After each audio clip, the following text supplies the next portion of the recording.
మన తొలి వెలుగు ప్రేక్షకులు అందరికీ నమస్తే. రేవంత్ రెడ్డి ఏం చెప్తున్నంటే, ఓ కేసీఆర్, నీకు తెలంగాణ రాష్ట్రంలో ప్రతిపక్ష హోదా కూడా దక్కనియ్య, అలా చెయ్యకపోతే నా పేరు మార్చుకుంటా అని చెప్తుండు వైఎస్ రేవంత్ రెడ్డి. అయ్యమ్మ పెట్టిన పేరు ఏమక్కరకు మార్చుకుంటావు ఆయన? నువ్వు అయ్యమ్మ పెట్టిన పేరు ఏమక్కర మార్చుకుంటావు? ఉంచుకో అయితేనే. ఆయన నీ పేరు పెడతాందుకు ఏ దేవుల్లో మొక్కిరు మీ అయ్యమ్మ, ఉత్తపుణ్యానికి నీ పేరు ఎందుకు మార్చుకుంటావు? కానీ నువ్వు ఆయనకు ప్రతిపక్ష హోదా దక్కనీయకుండా ఉండాలంటే ఓ పని చేయాలి.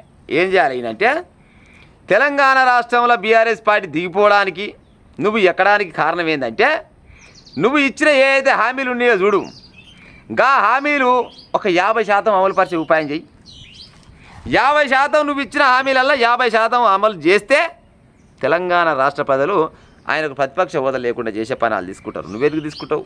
నువ్వు కానీ కయ్య ఊరుతావు.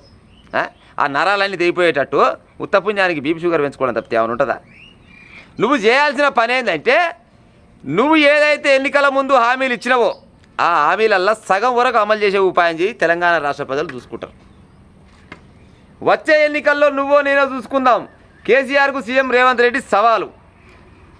ఆ దరిద్రుడు పేదలకు ఇల్లు ఇవ్వలేదు, కానీ ఆయన కొడుకు బిడ్డ మాత్రం ఫామ్ హౌస్లు కట్టుకోరంట. ఇంకో ఆయన ఇండియన్ సంగతి అందరికీ ఎరుకుంది. అందుకోసమని ఆయన ఒడగొట్టి ఫామ్ హౌస్లో మడబెట్టారు. నువ్వైతే ఇల్లు ఇచ్చినావో ఎన్నో కొన్ని అయితే. మరి ఆయన కొడుకు బిడ్డ అంటే ఫామ్ హౌస్లు కట్టుకున్నారు, అక్రమంగా సంపాదించుకొని కట్టుకున్నారు. ఆ సంగతి అందరికీ ఎరికే, నీకు కూడా ఎరికే. ఎలక్షన్లో గెలిచే ముందర నువ్వేమన్నావు? కేసీఆర్ కొడుకు బిడ్డ అల్లుడు అందరినీ చెంచలు కూడా చెర్లపల్లి జైలకు దోడతా ఒక్కొక్క లాగుల తొండలిడ్స్తా అన్నావు. తొండలిడ్సవైతే, బల్లులిడ్సవైతే, కప్పలిడ్సవైతే వేడిడిచినావు. నువ్వు ఏమన్నావు? అందరి చెంచలు కూడా చెర్లపల్లి జైల్లో తోలుతున్నావు. ఏ ఒక్కళ్ళన్న చెంచలు కూడా చెర్లపల్లి జైల్లో దోడిండి అయినా తోలుతా అంటే వాళ్ళని అడ్డుపడుతురా? బీజేపీ వాళ్ళు అడ్డుపడుతురా? ఇంకేమైనా పార్టీ వాళ్ళు అడ్డుపడుతురా? పోనీ బీఆర్ఎస్ పార్టీలు ఏమైనా అడ్డుపడుతురా? మాటలు చెప్పమంటే ఏక నెంబరే. రేవంత్ రెడ్డి మాటలు చెప్పడం వల్ల ఏక నెంబరు. రేవంత్ రెడ్డి అయినా గట్టిన ఉంటాడు, కేసీఆర్ అయినా గట్టిన ఉంటాడు. ఇంకా ఆయన చేసిన పాపాలకు ఉరితీసిన తప్పు కాదు, నిజాం సర్కారులో అయితే చెట్లకు గట్టేసి కొడుతురు అంటుండు. ఆయన చేసిన పాపాలకు ఉరి తీసినా కూడా నష్టం లేదు. అదే నిజాం సర్కారులో అయితే చెట్లకు గట్టేసి కొడుతురు. ఇంకో ఆయన చేసిన పాపాలకు నిన్ను కొట్టమని మేము అడగం, ఉరి తీయమని అడగం, చెట్లకు గట్టేయమని మేము అడగం. ఆయన చేసిన పాపాలు ఏ అయితే ఉన్నాయో వాటిని మొత్తం తీసుకొచ్చి ఆధారాలు సహా జనాలకు చూపించే ప్రయత్నం చేయి. నువ్వు ఉరి తీసినట్టే, చెట్లకు గట్టేసినట్టే, కొట్టినట్టే, కాళ్ళ రెక్కలు ఇరగొచ్చినట్టే. ఆయన చేసిన పాపాలు మొత్తం జనాలకు చెప్పే ప్రయత్నం చేయాలి నువ్వు. అంతేగాని ఇవాళ మేమేదో ఉరిది ఆయనని కొట్టు సంపాని మేమెందుకు అంటాం?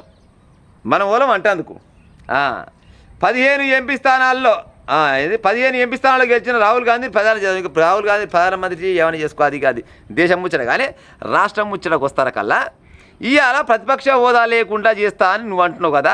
ఆయనకు ప్రతిపక్ష హోదా లేకుండా చేయాలంటే నువ్వు చేయాల్సిన పని ఒకటే. ఏదైతే నువ్వు హామీలు ఇచ్చినావో నీ హామీలు అన్నీ అమలు పరిచే ఉపాధి చేయి. అన్నీ కూడా కాదు, కొంచెం చేయి, అన్నీ కూడా చేయకు, సగం వరకు చేయి. సగం వరకు చేస్తే తెలంగాణ రాష్ట్ర ప్రజలే తెలుసుకుంటారు. ఎక్కడవా ఎలక్షన్ల ముందర నువ్వు అన్న మాటలు ఎక్కడవా రేవంత్ రెడ్డి గారు? కాళేశ్వరం ప్రాజెక్టు మీద 1,00,000 కోట్లు తిన్న కేసీఆర్ను కక్కిస్తా బిడ్డ, నీ సంగతి చెప్తా అంటివి. కాళేశ్వరం ప్రాజెక్టు విషయానికి వస్తే నా ఎంటిక కూడా వేగమని తండ్రి అంటాడు, నా ఎంటిక నా బొచ్చు కూడా వేగమని కొడుకు అంటాడు. నిజంగానే ఏది పీకినామా ఈ రోజు దాకా? అలా ఇంటికే మళ్ళీ పీకినాం అయితే మళ్ళీ ఇంకొక పోగల ముచ్చట పాడైపోను. అలా ఇంటికేనే ఏమన్నా వీకినవా? మరి ఏది ఆ పంచాయతీ ఎంతవరకు వచ్చే? కార్ల పంచాయతీ ఎంతవరకు వచ్చే? కొన్ని కోట్ల రూపాయలు అక్రమంగా డబ్బులను పంపించిన కేసు కార్ల పంచాయతీ ఎంతవరకు వచ్చే? ఓఆర్ఆర్ భూముల పంచాయతీ ఎంతవరకు వచ్చే? ఇవన్నీ ఎన్ని పంచాయతీలు లేవు, పాడైపోను. నువ్వు చెప్పిన ముచ్చట్లే కదా. ఆయన చెప్తుంటే జనాలు అందరూ ఏమనుకుంటారంటే, అబ్బా ఈ తెలంగాణ రాష్ట్రానికి గిసొంటోడు ముఖ్యమంత్రి కావాలరానే నిన్ను ముఖ్యమంత్రి చేసిరి. మరి ఏది కేసీఆర్ గుంజిన అక్రమంగా గుంజిన లావణ్య పట్టా భూములు, ప్రభుత్వ భూములు, 100 ఎకరాల భూములు గుంజిండు, 1000 ఎకరాల భూములు గుంజి అని చెప్తివి. ఏ ఒక్కనాడన్న గంటెడు భూమి తీసుకొచ్చి గవర్నమెంట్లో కలిపిన పాపాన బోరైతిరి. ఎందుకు కలుపుతలేరు? మరి కలపాలి కదా.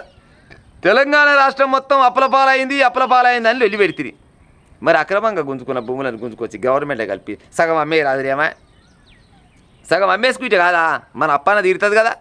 అవి ఆల్రెడీ అవతల చేతిలో ఉన్నాయి, అలా రిజిస్ట్రేషన్ అయినాయి అని చెప్పారు కదా.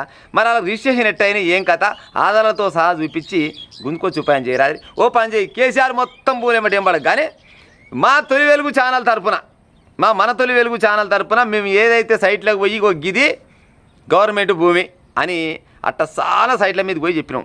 మేము పోయి చెప్పిన సైట్లల్లో కనీసం ఒక 10% అన్న గుంజుకొచ్చి ఉపాయం చేయరాదు. గట్న కనీసం ఆ చుట్టుపక్కల పట్టణం అన్న డెవలప్ అవుతుంది కాదా ప్రజలారా? గా పని చేయరు.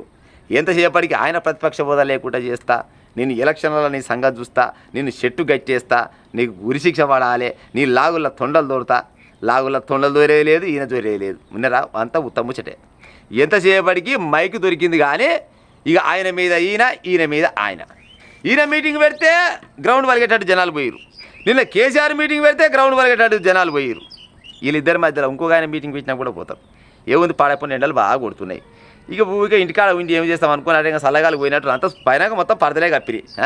అలాగే కూర్చొని ఓ బిర్యానో లేకపోతే ఓ 500 కూలిస్తే జర సలగాలు కానీ వెళ్ళినటువంటి వెళ్ళి ఇంటికి ఓ నీళ్ళ కాలొస్తారు.